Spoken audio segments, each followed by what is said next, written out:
Hi, this is Bob Battle with Battle Sugar Bush, and we are making maple syrup. We're just about ready to draw off a batch. As soon as that hits 216, which it just, I'm sorry, 218.6, which it just did, we have syrup. So that's one way that we tell we have syrup. The second way is the characteristic, what we call a sugar boil. You see how it's caramel colored and glassy. That is a sugar boil.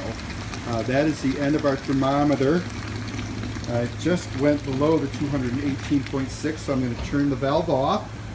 But that, we were draining into that cylinder there. Our stainless steel cylinder catches our finished maple syrup. So our thermometer is our first way of telling that we have maple syrup. We also again look at that sugar boil. My grandpa would have used a dipper like this. My grandpa Battle. He didn't have fancy thermometers and fancy hydrometers. He had a dipper, and he would dip that into the boiling syrup and pull it out, and then look at, there's a characteristic way that the syrup drips off the dipper, and when it got to the way real heavy drips, which are real close right now, Grandpa would start drawing that off. My thermometer says that we're not quite there, but we are rising pretty fast. We're kind of in the middle of a big draw right now. The other thing that we use is this hydrometer. This is a syrup hydrometer. Maybe you saw my video with the sap hydrometer. This is my syrup hydrometer. It's a little bit smaller, and I'll zoom right in there. You can see that's got two red lines on it. So we can measure when we have syrup at two different temperatures. The top red line is calibrated for 211 degrees Fahrenheit, and the bottom red line is calibrated for 60 degrees Fahrenheit. And so that hydrometer tells us also when we have syrup. Okay, we're getting really close again, so this gives you kind of an idea of how long we have between draws.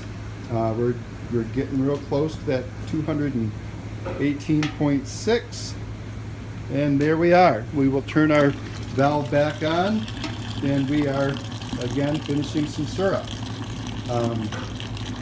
The temperature does fluctuate a little bit, so that's why we use our hydrometer at the end to make sure that we have a consistent syrup. When we get to the end, if the hydrometer isn't quite right, we will, I just turned that off again, we can add a little bit of the syrup that's not quite done from say that pan right there. We'll add that to lighten it up a little bit and get it right to where the hydrometer is floating correctly. I'd show you how the hydrometer works, but it's kind of hard with really hot syrup to do that and do the video at the same time. So I'm not going to do that today. But you can see our cylinder is about a third full, quarter full. When that gets full, I'll take it out to the kitchen. I'm going to turn this around. We'll take that out to the kitchen, and Dad is finishing the syrup in the kitchen.